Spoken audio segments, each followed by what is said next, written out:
Welcome to the Diverse Minds podcast, where we give you the tips, tools, and techniques you need to be a mentally healthy and inclusive leader. Each week, you'll hear about a variety of topics linked to mental health, wellbeing, and diversity that will enhance both your professional practice and personal wellbeing. Welcome to the 276th episode of the award-winning Diverse Minds podcast. Now, April is Stress Awareness Month, and this year's theme is #LeadWithLove, a powerful call to action rooted in the principles of unconditional positive regard. The theme encourages people to approach ourselves and others with kindness, compassion, and acceptance, no matter the challenges we face. So today on the episode, I'm going to be talking about how patriarchy at work causes stress. And I'm going to go into more detail as to why I've chosen this. But don't forget, the podcast is now fortnightly. But if you're missing weekly content, you have 5 years worth of podcast content to listen to and reflect back on. If you want my handy guide that lists the episodes with a clickable link, you can get it at bit.ly/DMPG23. So last episode, 275, I spoke about mental load or emotional labour of women at work and home. And for the last couple of weeks, the news has been awash with people talking about the Netflix series Adolescence and its impact. I haven't watched it as I don't have Netflix, but it made me think about, reading the articles, the stress that patriarchy has in the workplace. Derived from the Greek word patriarches, patriarchy means the rule of the father, and is used to refer to a social system where men control a disproportionately large share of social, economic, political, and religious power, and inheritance usually passes down the male line, sometimes known as primogeniture, particularly when it's to do with houses. Patriarchy in the workplace, therefore, manifests as systemic gender inequity, leading to issues like the glass or concrete ceiling, pay gaps, pension gaps, emotional labour, discriminatory practices that hinder women's career advancement, while also at the same time reinforcing male superiority, male excellence, male knowledge, and toxic masculinity, which some people don't like to use. But toxic masculinity can be defined as an unhealthy culture of competition, aggression, and a focus on dominance that can create a hostile environment for women.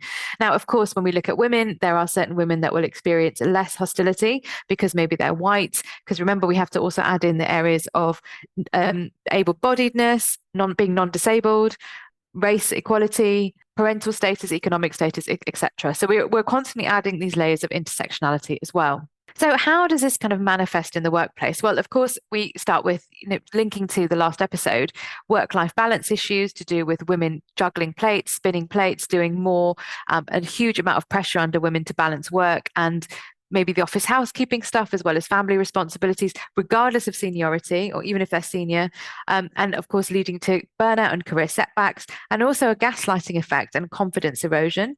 Unequal representation, so women are of course underrepresented in leadership positions. We know that actually the UK has made quite a lot of headway in terms of women on FTSE 100 companies where we are at 43%, which is quite impressive, but that has taken a very long time to get there, and we're still not at 50%. And again, if we think about the intersectionality elements, that's not reflected, as well as other areas of influence. Of course, we have our wonderful stereotypes, biases, and aggressions. So patriarchal systems are going to perpetuate harmful stereotypes about women's abilities and roles in the workplace, and also the sexualization of women: who's attractive, who's thin enough, who's beautiful enough, who fits the whose face fits. You're also likely to see increased grievance and employment tribunals, which are very costly, unpleasant, and no one really wins in them. Of course, people have to exercise their rights and take organizations to tribunal if they have been discriminated against, but that process is not what I think any individual or organization wants to go through. Of course, you're going to see reduced productivity and innovation, as you do with any type of bullying. When you don't have equitable practice going on, when you have a hostile environment, people are not going to be their best. Those of you who've worked with me, you'll know from the performance pressure curve, that crisis and burnout point, and how long it takes people to get back to their optimum. And as a result, that stress and burnout, reduced job satisfaction, terrible reviews on Glassdoor, which is actually a thing, terrible on talent retention, stunted career growth, and of course, negative impact on employee performance across the whole organization, and not actually being very helpful to customers, service users, clients, beneficiaries.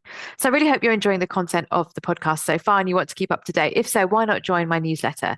When you join my newsletter, you'll receive my white paper on inclusive language and mental health at work. And that link is bit.ly/ILMHCK. So we know this is going on, and unfortunately we see this in many countries countries around the globe where there is a patriarchal system being enforced. And I am talking about across the globe.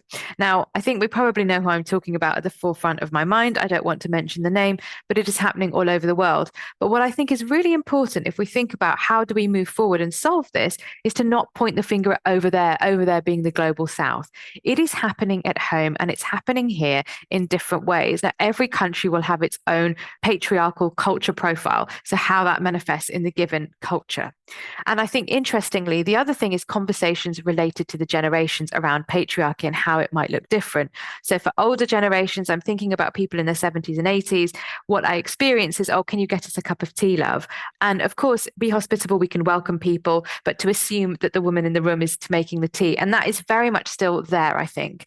Interestingly, though, and I've included the link in the show notes to the article, Gen Z boys and men are more likely than baby boomers to believe that feminism is harmful. So according to a piece of research, 1 in 6 British men aged 16 to 29 say feminism has done more harm than good. And for me, I think part of that is not understanding what feminism is. I think it's these sound bites on toxic social media profiles, and actually, what is it? So this is quite scary, because often people say, oh, older people have a particular opinion. Actually, I think because of influencers, very negative, toxic, criminal influencers like Andrew Tate and what they're spouting, and sexual violence and porn on tap, we're seeing this more and more and more. So I think we have to have conversations about the generations, what patriarchy looks like across the generations, how it's manifested, because of course women face an uphill battle to prove their intelligence, their commitment within the workplace. And I think if we think about this term feminism, it's a very broad range of socio-political movements and ideologies that advocate for the social, political, and economic equality of the sexes, aiming to end sexism and achieve full gender equality and equity. And so actually, I think the word feminism is misused. I think it's used wrongly, because when you look at that and you think of the positive impacts, and for people who are very keen on just simply the economic arguments, there are lots of economic arguments for this, as in supporting it. And if we look at things like meetings are dominated by male speakers and leaders, and if women speak for more than 30%, it's considered that women are quote unquote taking over and talking too much, while it's absolutely fine for women to be in secretarial work and the reception desk. We know about the emotional labor with cooking and cleaning, still very much seen across the world. So that includes the global north. And if we think about the recent discussions about the trad movement, they are definitely coming from Euro-colonized American cultures. And again, that is very, very interesting. Whereas they would love to point the finger at many Arab nations. And I remember a really great desert island dish with the now sadly passed away Zaha Hadid, who and Kirsty Walk said to her, oh, you wanted to be, you were an architect and you came from this family in Iraq. And she was like, yes. And people my age were wanting to be doctors, lawyers, architects, engineers. And that's the thing, this misunderstanding, this absolute nonsense around poor, impoverished countries or poor people or Arab people suppressing their women as one example. But actually, if you look at the history of colonization and how it's destroyed those cultures and the equity that was in there, it's a very different story. So maybe you can't have those conversations in the workplace, and I understand, and maybe that's not a point of interest, but we can look at the economic impact, the negative economic impact this is having. And also, if we think about recruitment costs, this is going to cost. Employment tribunal costs, this is going to cost. Grievances, this is going to cost. And actually, why would you want to do that? And people do not have the emotional energy or generally skills to mediate these kind of painful conflicts and inappropriate behavior at work. So the way to address it is to start as you mean to go on and be very, very clear what zero tolerance means, zero tolerance, and actually firing people for misogynistic behavior. So yes, going back to gender division of labor and also inclusive meetings, do check out episode 109, 8 ways to create culturally inclusive meetings.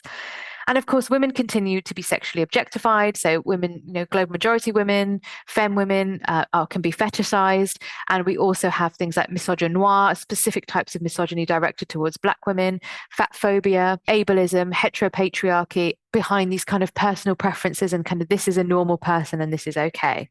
So, I think one of the challenges is we can think about mandatory training, and I've got a whole podcast episode on that about mandatory training. Should we do mandatory training?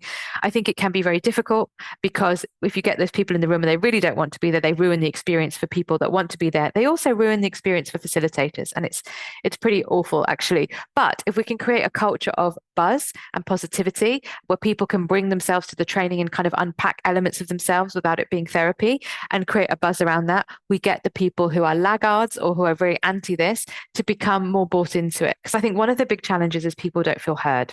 And when people don't feel heard, or they don't feel, they feel like they're a dying breed, that, the poor white man, upper middle class white man is a dying breed, that's where there's resistance. But if we can think about connection, and it's not always easy to do, and we can create a buzz around this, this is where we get buy-in. Also, interestingly, well, maybe not so interestingly actually, but women are far more likely to challenge men on sexist, misogynistic comments than men are.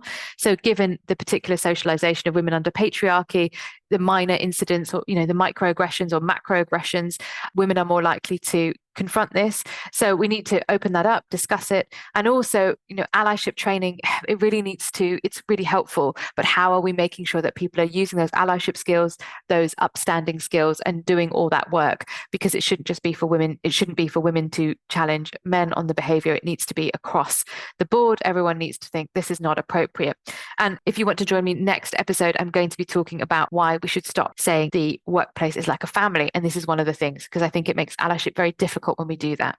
So feminist needs to be seen as a very central and collective struggle rather than, this is special interest. It's for, certain people, and using negative words and connotations around that, because we can't trivialize women's issue, particularly if we think about violence that people might experience outside the workplace, the microaggressions and macroaggressions that go on in the workplace, big issues like reproductive justice. We love to talk about IVF. We love to talk about women's pregnancy. We don't necessarily like to talk about reproductive justice, mental health recovery when people might experience postnatal mental ill health, but that does need to be talked about. And really great resource there from beautifultrouble.org about challenging patriarchy as you organize. So I don't think any organization has done it. Potentially only organizations where it might be a women-only workforce as a genuine occupational requirement because they're working with women. But please let me know. And I think this is becoming a bigger and bigger challenge with the generational differences and what different generations have or haven't had access to. So we think about social media, we think about porn on tap, we think about toxic influencers, which is going to be very different for baby boomers versus Gen Z. The global north love to point the finger elsewhere, but as I said, every country has a cultural patriarchy profile, and that may look different. So you have to challenge that. Take a feminist approach by looking at what patriarchy is right now and what's going on. And we have to, as I said last episode, get uncomfortable and move away from hashtag not all men. Because remember, we're talking about a system. We're not necessarily pointing the finger at individuals, although that might come later when people's behavior is poor and it needs to be challenged. But we're looking at the system. And I think that's the thing. It's not a good, bad binary. I know it's a journey and will take time, especially now. It feels incredibly difficult to resist given this government is not been much different and are not responding to a huge amount that's going on very quickly. So creating a positive environment with gender equity at its heart is not only beneficial for individual employees, but boosts morale, engagement, and retention across an organization. So if you're looking to foster positive wellbeing culture and would like guidance on creating strategies tailored to your team's needs, Diverse Minds is here to support you. So do reach out to me to explore training, consultancy, and coaching services designed to build a healthy, resilient workplace culture. Do email me on Layla, Leyla, at diverseminds.co.uk. And I really hope you've enjoyed today's show and the shows over the last 5 years. So if you have, please leave me a review on Apple or Spotify, wherever you listen to your podcast from. And don't forget, you can leave me a voice note anonymously or with your name on SpeakPipe. That's bit.ly/SPKPDMP. And finally, there's my TEDx talk where I talk about my experience of navigating the connection between culture, race, and mental health in the workplace. And it's something you can watch in your break as it's just 12 minutes long. And that link is bit.ly/TEDxWolves, WOLVESLO. So don't forget to join me next episode where I'll be talking about how you do not want your workplace to be like a family, and hope you can find some stress-free time this month. And until then, everyone, take care and bye for now.